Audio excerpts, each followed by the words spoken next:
Monsieur le président, madame la ministre, monsieur le président de la commission, monsieur le rapporteur, mes chers collègues, nous examinons aujourd'hui, dans des conditions pour le moins rocambolesques, en deuxième lecture, la réforme de l'audiovisuel public. Cela fait déjà plusieurs années que notre chambre s'est saisie de cette question. Je pense notamment au rapport des sénateurs Jean-Pierre Leleux et André Gattolin, paru en 2015, sous la houlette de la présidente de la commission de l'époque, notre collègue Catherine Morin-Desailly, ainsi qu'à celui de Roger Karoutchi et Jean-Raymond Hugonet, publié en 2022. Il y a eu bien sûr la tentative de réforme menée par le ministre Franck Riester, qui fut interrompue par la crise sanitaire. C'est dans ce contexte qu'a été déposée la présente proposition de loi, dont je salue l'auteur, Laurent Lafon.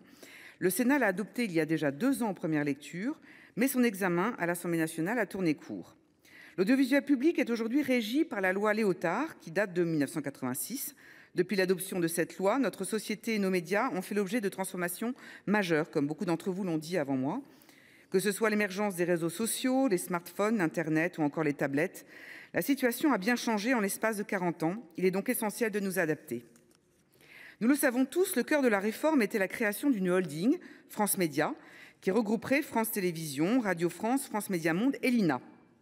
Néanmoins, je pense sincèrement que l'ambition d'origine s'est muée en une future fusion qui ne dit pas son nom et que sa raison d'être se borne à avoir un grand Manitou à la tête de cette nouvelle instance et des sociétés qui la composeront. Ce n'est plus du tout le texte de la première lecture que j'avais voté bien volontiers en 2023.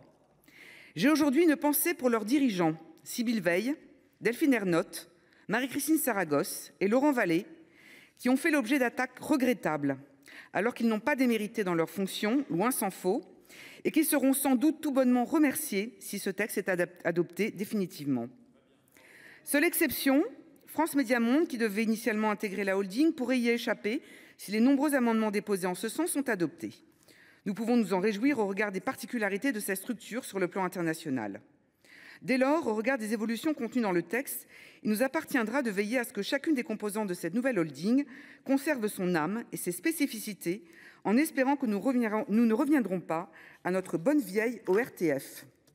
À cet effet, nous devrons être vigilants sur les dispositions de cette PPL qui porte sur la direction de la holding et ses sociétés.